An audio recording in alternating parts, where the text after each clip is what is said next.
ఓం కేలక్కి cider నమో నమః. ఓం కేలక్కి cider నమో నమః. ఓం కేలక్కి cider నమో నమః. కానీ సబ్స్క్రైబ్ చేయట్లేదు, లైక్ చేయట్లేదు వీడియోన. అందుకు మర్చిపోకుండా తప్పకుండా వీడియోన చూసిన వాళ్ళందరూ లైక్ చేయండి, షేర్ చేయండి, సబ్స్క్రైబ్ చేసుకోండి. బెల్ ఐకాన్ ఆల్ అనే ఆప్షన్లో టైప్ చేసుకోండి. ఓకేనండి. ఇప్పుడు వీడియోలో వెళ్తాము. ఈరోజు మనం ఏటి చూడబోతున్నామంట, జాతకంలో ముడకు అన్న ఒక భావం ఉంటుంది. అది ఒక్కొక్క జాతకం ఒక్కొక్కరికి ఒక్కొక్క భావం అన్నది ముడకు వచ్చేసి ఉంటుంది. ఆ ముడకు అన్నది ఏటి, దానివల్ల మన లైఫ్ ఎటువంటి ప్రాబ్లమ్స్ ఫేస్ చేస్తాం మనము, అలాంటివి గురించి మనము ఇప్పుడు చూడబోతున్నాము. ఒక్కొక్క భావం ముడకైతే ఒక్కొక్క ప్రాబ్లం వస్తుందండి మనకి. ఆ ముడకు ఎలాగ వస్తుంది, దేని నుంచి ఆ ముడకను కనిపెడతాము అని కూడా చెప్తాము. ఫస్ట్ లగ్న భావం ముడక అయిందని అనుకోండి. మీకు సూర్యుడు ఒక ప్లేస్లో ఉన్నారు, అక్కడి నుంచి చూస్తే లగ్నము ముడకగా నక్షత్రము లగ్నంలో ఉంటుంది, ఆ ముడకగా కనపడుతుంది ఆ భావం అన్నది. ఓకే, లగ్న భావం ముడకైతే ఏంటి, మీరు ఎంత పని చేస్తేనే మీకు పేరు ప్రతిష్టలు రాదు, చాలా కష్టాలు అనుభవించడం తప్పదు. మీ వల్ల అందరూ ఉపయోగాలు, మీకు అందరికీ హెల్ప్ చేస్తారు, కానీ మీకు హెల్ప్ చేసిన వాళ్ళు ఎవరు ఉండరు. తర్వాత మీరే కొంచెము బద్ధకస్తులుగా ఉంటారు, చాలా అవమానాలు ఫేస్ చేస్తారు, చాలా కష్టాలు అనుభవిస్తారు. ఇలాంటివన్నీ లగ్నభావం ముడకైతే మళ్ళీ జబ్బులు టైప్ అయితే బుర్రలో జబ్బు అన్నది వస్తుంది. బ్రెయిన్ ప్రాబ్లం కానీ, మాటకు తలలో డబ్బలు తగలడం కానీ, తలకు సంబంధించిన సమస్యలు రావడం కానీ ఇలాంటివి జరుగుతుంది. అది లగ్న భావం ముడకైతే ఇవి జరుగుతుందండి. తర్వాత రెండవ భావం, మీ లగ్నం నుంచి రెండవ భావంలో మీ ముడక నక్షత్రం పడింది అనుకోండి, ఆ భావమే ముడిగిపోతుంది అంటే నిద్రపోతుంది. ఆ భావం నుంచి మంచి ఏమి జరగదు, ఆ భావంలో ఉన్న చెడ్డదైతే జరుగుతుంది కానీ మంచి ఏమి జరగదు అన్న టైప్లో ఉంటుంది అది. సో రెండవ భావం ముడిగిపోయింది అనుకోండి, మీకు పర్మనెంట్ ఇన్కమ్, మంత్లీ ఇన్కమ్ వస్తుంది కదా, పర్మనెంట్గా వస్తుంది ఒక ఇన్కమ్ అన్నది, మీకు అసలు ఉండదండి. తర్వాత మీరు ఎవరితో మాట్లాడితే మీ నోటితోటి ఏం మాట్లాడితే తగువకే చూస్తారు, అవతల వల్ల తప్పు పడతారు. తర్వాత మంచి మాటలు అనేది మీ నోటి నుంచి రాదా అనేసి అన్నట్టు అంటారు అందరూ. తర్వాత మీ ఫ్యామిలీ అన్నది చాలా సమస్యలు, మాటకు మీ ఫ్యామిలీలో సమస్యలు వస్తూనే ఉంటాయి. తర్వాత ఇచ్చిన మాటలను కాపాడుకోలేరు. అలాగా రెండవ భావం ముడకైతే కళ్ళు సంబంధించిన ప్రాబ్లమ్స్ వస్తాయి, ముఖం సంబంధించిన ప్రాబ్లమ్స్ వస్తాయి. మీ ఫేస్లో డబ్బలు తగలడము, కళ్ళు డబ్బలు తగడము, మీ ఫేస్ సంబంధించిన ఏదైనా ఒక ప్రాబ్లం వస్తూనే ఉంటుంది. తర్వాత ఏంటంటే మూడవది భావము, ఆ మూడవది భావం ముడకైతే చెప్పాను కదా ఆల్రెడీ, ధైర్య వీర్య విరయస్థానం. అది ముడకైతే మీకు ఏంటంటే చాలా ఇదిగా ఉంటారు, భయవస్తులుగా ఉంటారు, ధైర్యం అన్నది ఉండదు. తర్వాత సహోదరం, మీ ఆ తమ్ముడులతోనూ కలుపుగా ఉండరు, లేకపోతే తమ్ముడే ఉండరు మీకు, వాళ్ళకి సమస్యలు మీ వల్లే వస్తూనే ఉంటుంది. తర్వాత ఇంకొకటి ఏంటంటే మూడవది భావం ముడకైతే సెక్స్లో పెద్ద ఇంట్రెస్ట్ ఉండదు, స్పెర్మ్ కౌంట్ తక్కువ ఉంటుంది అలాగ అంటారు కదా, అది వెండిని దీనివల్లే వస్తుంది. తర్వాత ఏ పోటీ ఎగ్జామ్స్ ఉంటాయి కదండి, నీట్ ఇలాంటి ఎగ్జామ్స్ రాస్తారు కదండి, ధైర్యంగా రాయడానికి వెళ్తారు. అలాంటివిలో రాయడానికి ఏ పని మొదలెడితే కూడా మొదలెట్టడానికి కూడా మీకు భయమే, ఇంట్రెస్ట్ ఉండదు. ఏది డేరింగ్ మీదకి ఇది చెయ్యగలను అని చెప్పలేరు, అలాంటి ఒక మనిషిగా ఉంటారు మీరు. అది మూడవ భావం ముడకైతే. తర్వాత జబ్బు సమస్య ఏంటి వస్తుందంటే చెవులు, ముక్కు, గొంతు ఈ సంబంధించిన సమస్యలు వస్తాయి, ఈ మెడ సంబంధించిన సమస్యలు మీకు వస్తూనే ఉంటాయి మాటకి. ఇది మూడవ భావం ముడకైతే. నాలుగవది భావం ముడకైతే మీకు ఏంటి వస్తుందంట, సుఖమైన జీవితం మీరు గడపలేరు, ఎప్పుడు కష్టపడమే తప్ప సుఖమైన జీవితం మీకు ఉండదు. తర్వాత ఇంకొకటి ఏంటంటే ఇల్లు తాలూకా ప్రాబ్లం ఎప్పుడు ఉంటూనే ఉంటుంది. కారు కొడితే సమస్యలు, ఇల్లు కొనితే సమస్యలు, తర్వాత మంచిగా ఎప్పుడు సంవత్సరం మొత్తం హాస్పిటల్కి అక్కడ ఇక్కడ తిరగడము, హెల్త్ ఇష్యూస్ మాటకు వస్తూనే ఉండడము. ఇలాగా తల్లి ఉంది కదా, తల్లితో ప్రేమ ఉండదు, తల్లికి మీకు ఎప్పుడు పడదు, లేకపోతే తల్లి చనిపోయి ఉంటారు, ఇలా తల్లికి సమస్యలు రావడము, లేకపోతే మీరు మనోవ్యాధితోటి బాధపడము, ఇలాంటివన్నీ ఆ 4వ భావం ముడకైతే మీకు వస్తుందండి. ఈ 4వ భావం ముడకైతే ఇంకా జబ్బులు అన్నట్టే ఎలాంటి జబ్బులు వస్తుందంటే లంగ్స్ సంబంధించిన జబ్బులు వస్తుందండి ఈ 4వ భావం ముడకైతే. తర్వాత 5వ భావం అనుకోండి, 5వ భావం ముడకైతే మీకు లగ్నం నుంచి లెక్కెట్టుకోవాలి. మీకు ఆ లగ్నం నుంచి 5వ భావంలో మీ ముడక నక్షత్రం పడింది అనుకోండి, 5వ భావం ముడకైతే మీరు చేసుకోవాలి. మీకు ఎలాంటి సమస్యలు వస్తుందంట, పిల్లలు మీరు ఎనిమీస్ అయిపోతారు, లేదా పిల్లలే పుట్టరు, లేదా మీ తాత ఉంటారు కదా, మీ నాన్నల తండ్రి, వాళ్ళ నుంచి మీకు సమస్యలు వస్తూనే ఉంటుంది. వాళ్ళ ఆస్తి మీకు ఇవ్వరు, వాళ్ళు ఏమి కలిసి రాదు అని చెప్తారు కదా, ఆ టైప్లో తాతయ్యలతోటి సమస్యలు వస్తాయి. తర్వాత కులదేవత అనుగ్రహ అన్నది మీకు ఉండదు. తర్వాత అదృష్టం అన్నది మీకు ఉండదు. తర్వాత సినిమా ఇలాంటివన్నీ 5వ భావమే, అవి అనేది ఉండదు. తర్వాత ఇప్పుడు నార్మల్ ప్యాకెట్ ఆడతారు, లేకపోతే షేర్ మార్కెట్ ఇలాంటివన్నీ చాలా చెప్తారు కదండి, అలాంటివి కూడా మీకు లక్ కలిసి రాదు చెప్తారు కదా, చాలా నష్టం జరుగుతుంది. ఇవన్నీ 5వ భావం సంబంధించిన సమస్యలండి. ఇలాంటివన్నీ జరగకుండా ఉండాలంటే 5వ భావం కావాల్సిన పరిహారాలు మనం చేసుకోవాలి. ఓకేనా. 5వ భావంకి సంబంధించిన జబ్బు ఏంటంటే గుండె జబ్బు వస్తుందండి. 5వ భావం ముడకైతే హార్ట్ ఆపరేషన్ అయినా, లేకపోతే గుండు సంబంధించిన ప్రాబ్లమ్స్ ఏదో ఒకటి హార్ట్ ప్రాబ్లమ్స్ అనేది వస్తూనే ఉంటాయి.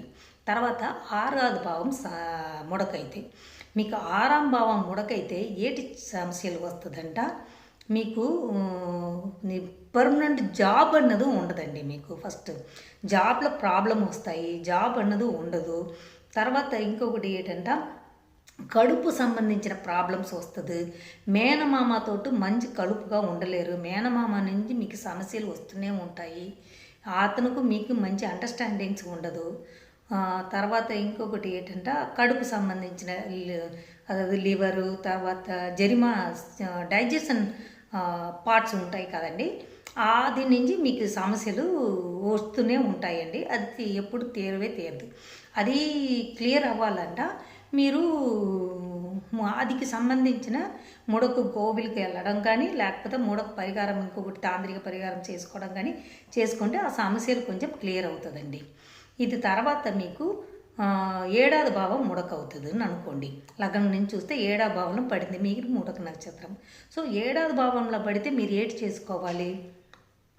7వ భావంలో పడితే అది ఏటి సమస్యలు వస్తుందంట, మీకు మీ పార్ట్నర్షిప్ తోటి ప్రాబ్లం, లేకపోతే పెళ్ళి అవ్వకపోవడము, లేకపోతే ఒక్క పెళ్ళికి 4-5 పెళ్ళిళ్ళు అయ్యి కూడా అది పర్మనెంట్గా ఉండకపోవడము, భార్యతోటి సమస్యలు, పార్ట్నర్షిప్ బిజినెస్ల సమస్యలు, చాలా నష్టం పోవడము పార్ట్నర్షిప్ వల్ల, లేకపోతే పార్ట్నర్ వల్ల నష్టం పోవడం, పార్ట్నర్న మీ హస్బెండ్ అండ్ వైఫ్, హస్బెండ్కి అయితే వైఫ్కి అయితే హస్బెండ్, వాళ్ళ వల్ల కూడా సమస్యలు రావడము, ఇలాంటివి అన్నీ ఉంటాయండి ఈ భావం ముడకైతే.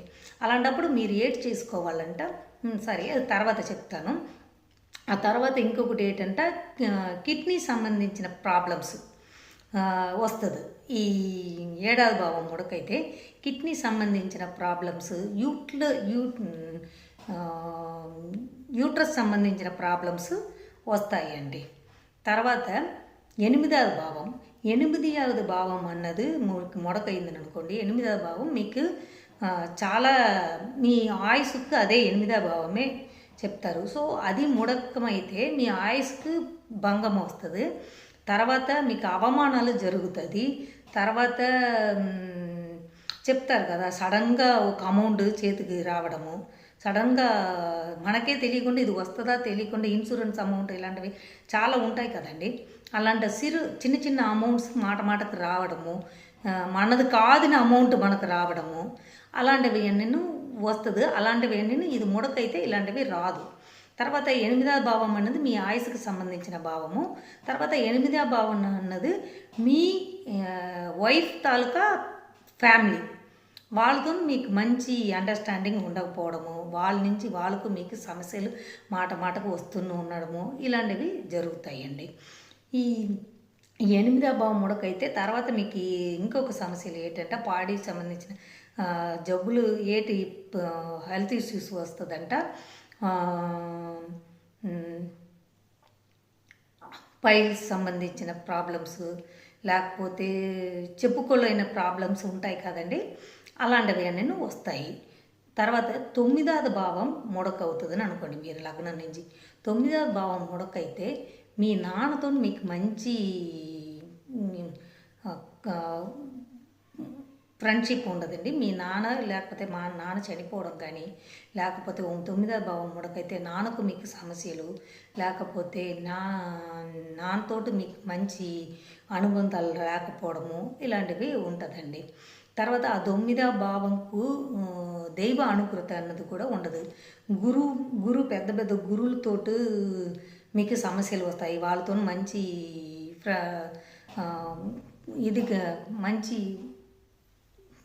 మంచి అన్నది ఉండదు, వాళ్ళతోనూ కలిసి ఉండలేరు.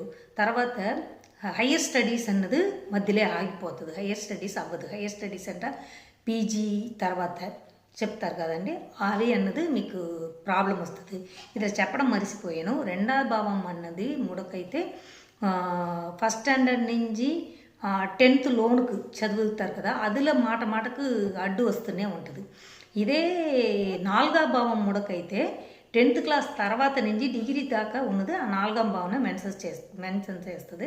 ఆ 4వ భావం ముడకైతే ఆ డిగ్రీ చదువు కానీ 10th ఇంటర్ చదువులో కానీ మాట మాటకు సమస్యలు వస్తాయి. అదే 9వ భావం ముడకయింది అనుకోండి, మీకు పై చదువు ఎంఎస్సి ఇలాంటివి డిగ్రీ అయిపోయిన తర్వాత చదువుతాం కదా, ఆ చదువుల్లో చాలా సమస్యలు వస్తాయండి. తర్వాత అది ఎటువంటి జబ్బులు అంటే తొడలు ఉన్నాయి కదండి, మీ తొడల్లో ఏదైనా సమస్యలు మాట మాటకు వస్తూనే ఉంటాయి. తర్వాత 10వ భావం 10వ భావం అన్నది మీ కర్మస్థానం అండి. మీరు ఏ పని, ఏ ఉద్యోగం కాదు, మీ ఏ బిజినెస్ చేస్తారో దానికి సంబంధించిన భావము. సో ఏ బిజినెస్లో మంచి లాభం రాదు, బిజినెస్ వల్ల ప్రాబ్లం వస్తుంది, బిజినెస్ వల్ల చాలా సమస్యలు వచ్చి అందరి దగ్గర చెడ్డ అవుతారు, ఇలాంటివి ఏంటంటే చాలా జరుగుతాయండి. సో ఈ 10వ భావం ముడకైతే మీకు బాడీ సంబంధించిన ప్రాబ్లమ్స్ ఏంటి వస్తుందని. తర్వాత ఫ్యామిలీలో ఎవరు అంటే మీ అత్త అంటే మీ వైఫ్ వాళ్ళు వాళ్ళకి సంబంధించింది ఈ 10వ భావం. సో ఆ వైఫ్ వాళ్ళ అమ్మతోటో లేదా హస్బెండ్ అయితే లేడీ అయితే మీ హస్బెండ్ వాళ్ళ అమ్మ వాళ్ళని సంబంధించింది ఆ భావము. సో వాళ్ళతో మీకు మంచి రిలేషన్షిప్ ఉండదు, సమస్యలు మాట మాటకి వాళ్ళ నుండే వస్తుంది మీకు. సో ఆ భావం ముడకైందని అనుకోండి, మీకు బాడీ సంబంధించిన సమస్యలు ఏంటి వస్తుందంట, మీ కణుక్కాలు అంటారు, ముట్టి అంటారు, అది ఏంటంటే తొడల కింద ఈ జాయింట్స్ ఉంది కదా, జాయింట్స్లో పెయిన్స్, జాయింట్ ప్రాబ్లమ్స్ అలాంటివి వస్తాయండి మీకు. తర్వాత 11వ భావం అండి. 11వ భావం ముడకైతే మీ అన్నయ్యతోటి, మీ బాబాయిలతోటి సమస్యలు వస్తాయి. తర్వాత ఏ పని, ఏ బిజినెస్ చేస్తేనో మీకు లాభం అన్నది ఎప్పుడు కనిపించదు, మీ అభిలాషలు ఏమీ పూర్తి అవ్వదు, మీరు ఏది ఆశపడితే కూడా అది జరగదు, ఇలాంటివి సమస్యలు జరుగుతాయండి. తర్వాత ఈ 11వ భావం ముడకైతే ఇంకొకటి ఏంటంటే సెకండ్ మ్యారేజ్ కూడా ఈ 11వ భావమే మెన్షన్ చేస్తుంది. సో ఈ సెకండ్ మ్యారేజ్ కూడా మీకు ఫస్ట్ మ్యారేజ్ కూడా ప్రాబ్లం అయితే సెకండ్ మ్యారేజ్ కూడా ప్రాబ్లమే ఫేస్ చేస్తుంది ఈ 11వ భావం ముడకైతే మాత్రము. లేదు ఫస్ట్ మ్యారేజ్ ప్రాబ్లం వచ్చింది, సెకండ్ మ్యారేజ్ జరగకుండా ఆగిపోతుంది, అలాంటివి కూడా ఈ 11వ భావనే మెన్షన్ చేస్తుంది. ఒకరికి 11వ భావం చూసియే వాళ్ళకి ఫస్ట్ మ్యారేజ్ సక్సెస్ అవ్వకపోతే సెకండ్ మ్యారేజ్ సక్సెస్ అవుతుందా అవ్వదా, చేసుకోవచ్చా లేదా అని చెప్పాలంటే ఆ 11వ భావమే అది చూడాలి. అదిలో 11వ భావం ముడకైతే వాళ్ళు పెళ్లి చేసుకుంటే కూడా వాళ్ళ లైఫ్ వేస్టే అన్న ఇది మనం చూడొచ్చు. ఆ ముడక అయితే అది ముడక పరిహారం చేసుకుంటే ఆ సెకండ్ మ్యారేజ్ చేసుకున్నప్పుడు వాళ్ళకి సమస్యలు ఏమి రాకుండా వాళ్ళు కాపాడబడగలుగుతారు. సో తర్వాత ఆ 11వ భావంకు తగిన సమస్యలు బాడీ సమస్యలు ఏటి వస్తుందంట, మనం పట్టీలు వేస్తాం కదా, కణుక్కాలు అంటారు అది, పట్టీలు వేస్తాం చూడండి, ఆ జాయింట్ దగ్గర ప్రాబ్లమ్స్ వస్తాయి మాటకు. అది 11వ భావం సంబంధించిన సమస్యలు. 12వ భావం సంబంధించిన సమస్యలు ఏంటంటే అది సరిగా నిద్ర ఉండదండి మనకు. తర్వాత దాంపత్య సుఖం అంటారు, మంచిగా ఉండదు అది. తర్వాత ఎక్కువ ఖర్చులు అవుతాయి హాస్పిటల్కి, అలాంటివికి కోర్టు కేసు ఇలాంటి ఖర్చులు ఎక్కువ అవుతాయి. అవన్నీ 12వ భావం సంబంధించింది. తర్వాత ఇంకొకటి ఏంటంటే మన నాన్న అమ్మ, మన అమ్మ నాన్న, మన అమ్మకు నాన్న, మన నాన్నకు అమ్మ, వీళ్ళని సంబంధించింది ఆ 11వ భావము, ఈ 12వ భావం. సో వాళ్ళిద్దరు ఆస్తులు రాకపోవడం కానీ, వాళ్ళిద్దరితోనూ సమస్యలు కానీ, లేకపోతే వాళ్ళు చనిపోవడం కానీ, ఇలాంటివి మనకు ఆ 12వ భావం ముడకైతే జరుగుతుంది. సో ఆ 12వ భావం ముడకైతే పెద్దగా ఎవరికి తెలియదు. ఎప్పుడు తెలుస్తుంది, ఆ తాతయ్య నానమ్మ చనిపోయి అమ్మమ్మ తాతయ్య నానమ్మ తాతయ్య చనిపోయి ఉంటారు, కానీ అది ఏదో వయసు అయిపోయింది చనిపోయింది అని అనుకుంటారు. కానీ వాళ్ళు పెద్దగా అవ్వని వాళ్ళకు సరిగా నిద్ర రాకపోవడము, వాళ్ళు సరిగా వాళ్ళ దాంపత్య సుఖం సరిగా లేకపోవడము, కోర్టు కేసు చుట్టూ తిరగడము, ఇలాంటివి అయితే ఏదో మన కర్మ అని అనుకుంటారు. కానీ అది సమస్య ఇది నా వాళ్ళకి తెలియకుండే వాళ్ళు లైఫ్ అనుభవించుకునే ఉంటారు. అది లాస్ట్కి ఈ ముడక అన్నది నేను చెప్తాను కదా, ఇది తెలుసుకుంటే దానికి పరిహారం చేసుకుంటే ఆ సమస్యలు అన్నది మంచి తీర్చుతాము, ఆ సమస్యలు అన్నది మీకు క్లియర్ అవుతుంది కూడా. ఓకే, ఇప్పుడు 12 భావాలకు నేను చెప్పేశాను. సో ఈ 12 భావం ముడకు ఎలాగ ఇంటి నుంచి గోవిల్ పరిహారం అయితే మీరు నాకడ అడిగితే నేను ఇస్తాను, ఎందుకంటే అది చాలా ఎక్కువ ఉన్నాయి. అది నేను స్పెసిఫిక్గా చెప్పాలి, అది ఎలాగ చెయ్యాలి అవన్నీ పెద్ద ప్రాసెస్. స్పెసిఫిక్గా నేను చెప్పితే మాత్రమే మీకు తెలుస్తుంది. సో అది కాకుండా మీకు తాంత్రిక పరిహారం ఇంటి నుంచే ఎలాగ చేసుకోవాలి చెప్తాను వినండి. మీకు 1వ భావం ముడకైతే మీరు ఎక్కువ ఏటి చేస్తారంట, ఒక తలమే పొరుపు అంటే ఒక పొజిషన్కి ఏ జాబ్ చేస్తేనో అందులో మేనేజింగ్ చేస్తాను నేను అనేసి ముందుకు వెళ్ళకండి, ఏ పనికైనా ముందుకు వెళ్ళకండి. అలాగ వెళ్ళకపోతే మీకు ఆ సమస్య అన్నది పెద్దగా మీకు ప్రాబ్లం రాదు. ఎందుకంటే మీ ముందుకు వెళ్ళనివ్వదు ఈ 1వ భావం అన్నది.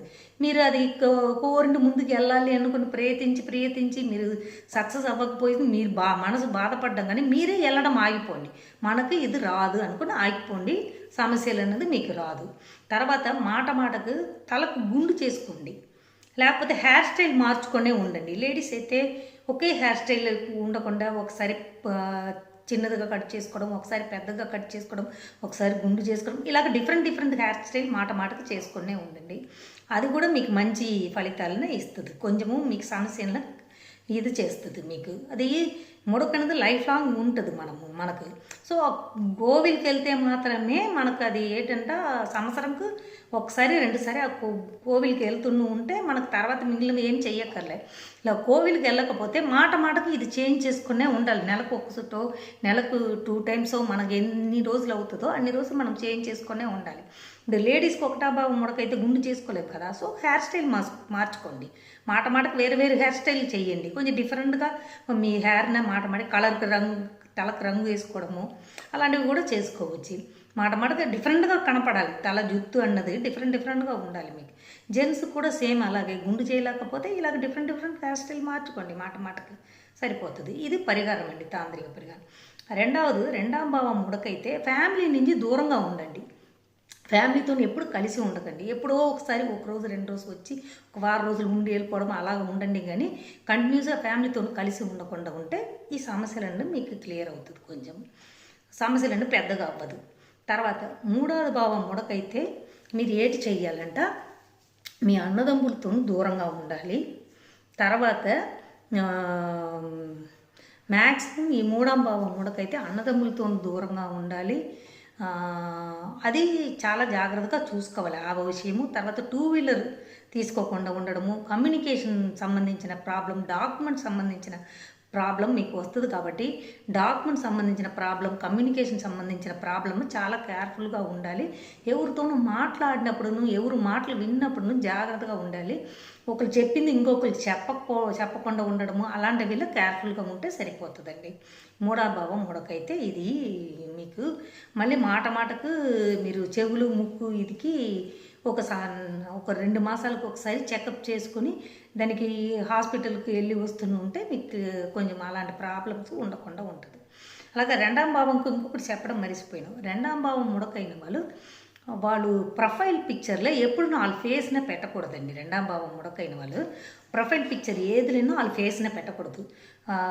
ఎవరు ఇద్దరు, ఒకటి లగ్న భావం ముడకైతేనో వాళ్ళు పెట్టకూడదు, రెండవ భావం ముడకైతేనో వాళ్ళు ఫోటోలో పెట్టకూడదు. వాళ్ళు ఫేస్బుక్లో కానీ ఏదులైనా వాళ్ళ ప్రొఫైల్ పిక్చర్లో వాళ్ళ ఫేస్ని చూపించకుండా ఫోటో పెట్టకుండా ఉంటే అది కూడా ఒక పరిహారమే వాళ్ళకు.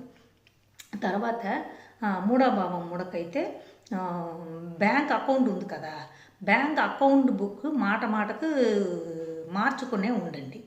అది కూడా మూడవ భావం సంబంధించిన డాక్యుమెంట్స్ సంబంధించిన విషయమే. తర్వాత నాలుగవ భావం ముడకైతే తల్లితో కొంచెం దూరంగా ఉండాలి. తర్వాత ఇంకొకటి ఏంటంటే మాటకు లంగ్స్ సంబంధించిన చెకప్లు చేసుకోవాలి. ఇవన్నీ నాలుగవ భావం ముడకైతే మీరు చేయాల్సిన పరిహారాలండి. తర్వాత తల్లితో ఎంత దూరంగా ఉండాలో మ్యాక్సిమం అంత దూరం పెంచుకుంటే మీకు బాగుంటుంది. తర్వాత ఐదవ భావం ముడకైతే మీరు ఏం చేయాలంట, ఐదవ భావం ముడకైన వాళ్ళు పిల్లల దగ్గర దూరంగా ఉండాలి. తర్వాత కులదేవత గుడి అంటారు కదండి, మన కుటుంబంకు ఒక దేవత, ఇంటి దేవత ఉంటారు కదా, వాళ్ళను మొక్కడంలో ప్రాబ్లం వస్తూనే ఉంటుంది. వాళ్ళని మొక్కితేనే మీకు సమస్యలు వస్తుంది అనుకుంటారు. ఏంటి మన ఇంటి దేవుడిని మొక్కితే మనకెందుకు సమస్యలు వస్తుంది అనుకుంటారు. అది ఏంటంటే ఈ ముడకు ఉండడం వల్ల వస్తుంది. సో ముడకు ఉన్నన్నాళ్ళు మీరు ఆ దేవుడిని మొక్కకుండా ఉండడం బెటర్. అదే మీరు ముడకు కోవిలికి వెళ్ళి వచ్చేసారంటే తర్వాత మీరు చేసుకుంటే ప్రాబ్లం లేదు. సో అది ఆ గుడికి మ్యాక్సిమం వెళ్ళకుండా మీరు తప్పించుకుంటే మీకు మంచిది. తర్వాత ఆరాం భావం ముడకైతే మీరు తర్వాత హార్ట్ సంబంధించిన చెకప్లు మాటకు చేసుకోవాలండి. తర్వాత ఆరాం భావం సంబంధించిన సమస్యలు ఏంటంటే మీరు ఏ జాబు మీకు సమస్యలు కాబట్టి ఏ జాబుకి వెళ్ళకుండా సొంత బిజినెస్ చేసుకోవాలి. ఎందుకంటే సొంత బిజినెస్ చేసుకుంటే మీకు సమస్యలు అన్నది రాదు. తర్వాత ఏది చేసుకుంటేనో గవర్నమెంట్ తాలూకా ప్రాబ్లమ్స్ ఏమీ రాకుండా చూసుకోవాలి. అది మీరు ఈ ఆరాభావం ముడకైతే మీరు చేయాల్సిందండి. తర్వాత మేనమామలతోనూ కొంచెం దూరం మెయింటైన్ చేసుకోవాలి. తర్వాత కడుపు సంబంధించిన చెకప్లు మాటకు చేసుకోవాలండి. ఇది ఆరాభావం కోసం. ఏడవ భావం ముడకైతే మీరు చేయాల్సిన పరిహారాలు ఏంటంటే మీ లైఫ్ పార్ట్నర్ నుంచి లేకపోతే మీ పార్ట్నర్షిప్ బిజినెస్ చేయకుండా ఉండడం చేసుకోండి. తర్వాత మీ లైఫ్ పార్ట్నర్ దగ్గర నుంచి కొంచెం దూరం డిస్టెన్స్గా ఉంటే అది కూడా మీకు ముడకగా పరిహారం అవుతుందండి. తర్వాత కిడ్నీ సంబంధించిన ప్రాబ్లం, యూట్రస్ సంబంధించిన ప్రాబ్లమ్స్ ఇలాంటివి నేను చెక్ చేసుకోవాలండి. ఇది ఏడవ భావం ముడకైతే మీకు జరుగుతుంది. తర్వాత ఎనిమిదవ భావం ముడకైతే మీరు వైట్ ఫ్యామిలీ నుంచి కొంచెం దూరంగా ఉండడం మంచిదండి. తర్వాత ఏంటంటే మీరు ఎనిమిదవ భావం ముడకైతే పబ్లిక్ టాయిలెట్ అన్నది కూడా ఎనిమిదవ భావమే వస్తుంది. సో ఏ ఊరికి ఎక్కడికి వెళ్తేనో పబ్లిక్ టాయిలెట్లో వెళ్ళి అక్కడ ఉంటారు కదండి క్లీనర్స్, వాళ్ళకి ఏదైనా డబ్బులు ఇలాంటివి ఇస్తే కూడా మీకు ఆ భావం ముడక అన్నది కొంచెం క్లియర్ అవుతుందండి. తర్వాత తొమ్మిదవ భావం ముడకు. తొమ్మిదవ భావం ముడకైతే మీకు ఏటి సమస్యలు వస్తుందంటే మీ నాన్నతో సమస్యలు కాబట్టి వాళ్ళతో కొంచెం దూరం డిస్టెన్స్ మెయింటైన్ చేయడం మంచిదండి. తర్వాత తొమ్మిదవ భావంలో గురు మీ టీచర్స్ ఉంటాయి కదండి, మీకు ఆ టీచర్స్ దగ్గర నుంచి మీరు కొంచెము వాళ్ళకి మర్యాద ఇవ్వాలి, వాళ్ళ దగ్గర నుంచి దూరంగా కూడా ఉండాలి. తర్వాత హయ్యర్ చదువుకి వెళ్ళలేరు. సో ఆ హయ్యర్ చదువుకి వెళ్ళాలన్న ఆశను మానుకోవాలి. లేదు కంపల్సరీగా వెళ్ళాలి నాకు ఆశ ఉంది చదువుకి అనేసి అన్నప్పుడు ఈ ముడక కోవిలికి ఆ పరిహారం చేసుకుంటే బాగుంటుంది. తర్వాత 10వ భావం ముడకైతే మీరు ఏడ్ చేసుకోవాలంట మీరు బిజినెస్ చేయకుండా ఏదో ఉద్యోగంకి వెళ్ళడం బెటర్ అండి. అలాగ ఉంటే మీకు ఆ సమస్యలు అన్నది రాదు. ఉద్యోగం బాగానే ఉంటుంది, మీకు బిజినెస్ చేయడమే మీకు సమస్యలు అవుతుంది. అందుకే బిజినెస్ చేయకుండా ఉద్యోగంకి వెళ్ళచ్చు. లేదు నేను ఉద్యోగంకి వెళ్ళను బిజినెసే చేస్తానంట, మీరు మూడొక కోవిలకు వెళ్ళి ఆ పూజ చేసుకుని వస్తే సరిపోతుంది. తర్వాత 11వ భావం మూడకైతే లాభం అన్నది మీకు రాదు. మీ అన్నదమ్ముడితోనూ మీ బాబాయ్తోనూ కొంచెము రిలేషన్షిప్ దూరం డిస్టెన్స్ మెయింటైన్ చేసుకోవాలి. తర్వాత మీ అభిలాషలు ఏమీ జరగదు కాబట్టి దాని గురించి ఆలోచనలు కొంచెం తగ్గించుకోవాలి. మీ ఆశలను కొంచెం కంట్రోల్ చేసుకోవాలి. తర్వాత మీ కాల్ సంబంధించిన ప్రాబ్లమ్స్ మాట మాటకు వస్తుంది కాబట్టి దానికి మాట మాటకు చెకప్ చేసుకుని ఉండాలండి. ఇదే 11వ భావంకు మీరు చేయాల్సింది. 12వ భావము తాంత్రిక పరిహారం ఏంటంటే నిద్ర సరిగా రాదండి మీకు. సో మాట మాటకు మీ ఇంట్లో బెడ్షీట్ ఉంది కదా, బెడ్షీట్ కవర్ మాట మాటకు మారుతూనే ఉండండి. డైలీ ఒక కవర్ మార్చితేనే పర్వాలేదు, వారానికి ఒక కవర్ 2 days 3 daysకి ఒక చుట్టూ మార్చుకునే ఉంటే మీకు అదే మంచి పరిహారాలు అవుతుందండి. తర్వాత ఏంటంటే ఇంకోటి ఏంటంటే హాస్పిటల్కు మాట మాటకు మీరు హాస్పిటల్లో వెళ్ళి మీరు ఏం చెయ్యక్కర్లేదు. హాస్పిటల్కి వెళ్ళి అడుగు పెట్టేసి మాట మాటకు హాస్పిటల్ ఒక 2 నిమిషాలు అటు ఇటు చుట్టూ తిరిగేసి వచ్చిస్తేనే పర్వాలేదు. డైలీ హాస్పిటల్కి వెళ్ళినట్టు ఉండాలి. లేకపోతే వారానికి ఒకసారి 15 రోజులకు ఒకసారి హాస్పిటల్కి వెళ్ళి వస్తేనే మీకు సమస్యలు అనేది క్లియర్ అయిపోతుందండి. సో ఇలాంటివి నేను వాల్వియల్ పరిహారం అంటారు. లైఫ్లో మనం చేసినప్పుడు ఇది ఒకటి ఎక్స్ట్రాగా యాడ్ చేసుకోవడము. ఇలాగ చేసుకుంటే కూడా మనకు మూడొక పరిహారం అవుతుంది. మ్యాక్సిమం చాలామందికి మూడొక ప్రాబ్లం లేకుండా పోతుంది. రీజన్ ఏంటంటే వాళ్ళకే తెలియకుండా వాళ్ళు హాస్పిటల్కి వెళ్తూనే ఉంటారు. వాళ్ళకే తెలియకుండా వాళ్ళ నాన్న దగ్గర నుంచి దూరంగా ఉండి ఉంటారు. అది ఏంటంటే వాళ్ళకు మంచి దశాభుతి జరుగుతుంది. ఆ టైంలో ఆటోమేటిక్గా వాళ్ళకి మంచి జరగాలి, వాళ్ళకి పూర్వంలో చాలా మంచి ఫలితాలు ఉండాలి అని దేవుడు రాసి ఉంటే చెప్తారు కదా, దూరంగానే ఉంటారని. ఆ టైప్లో వాళ్ళకే అది డిస్టెన్స్ అయిపోతారు. సో చాలామందికి ఇది ఎప్పుడు మనం చెయ్యాలి అని అనిపిస్తుందంట. మనకు మంచి రోజులు ఎప్పుడు వస్తుందో అప్పుడే ఎవరు చేసి చెప్పితే కూడా ఇది చేసి చూస్తామని కూడా మనకు అనిపిస్తుంది. లేకపోతే ఇలాంటివి చూస్తే కూడా మనకి ఏటి పెద్ద చెప్పేశారు అన్నట్టు ఉంటుంది. కానీ అది అలా కాదు. ఇది చూసి ఇది జరగాలి అంటే ఇది వాళ్ళకి మంచి రోజులు కూడా రావాలి. వాళ్ళు మంచి రోజులు వస్తే మాత్రమే మనం చెప్పింది నిజం, ఇది చేస్తాము అన్న మనసు కూడా మనకు వాళ్ళకు పడుతుంది. సో ఇలాంటివన్నీ చాలా తాంత్రిక పరిహారాలు, చాలా విషయాలు మీకు చెప్పాను. ఇది పాటించండి. లేదు గుడికి వెళ్ళాలంటే నన్ను సంబంధించిందండి, అది ఏ గుడి అనేసి మీకు చెప్తాను. అది ఎలాగ చెయ్యాలి ఆ పూజలను కూడా చెప్తాను. అందరికీ నమస్కారం అండి. మా ఛానల్ సపోర్ట్ చేయండి, మా ఛానల్ సబ్స్క్రైబ్ చేయండి, షేర్ చేయండి, లైక్ చేయండి, ఫాలో అవ్వడం మర్చిపోకండి. థ్యాంక్స్. ఓం కేళకి సిత్తర్ నమో నమః. ఓం కేళకి సిత్తర్ నమో నమః. ఓం కేళకి సిత్తర్ నమో నమః.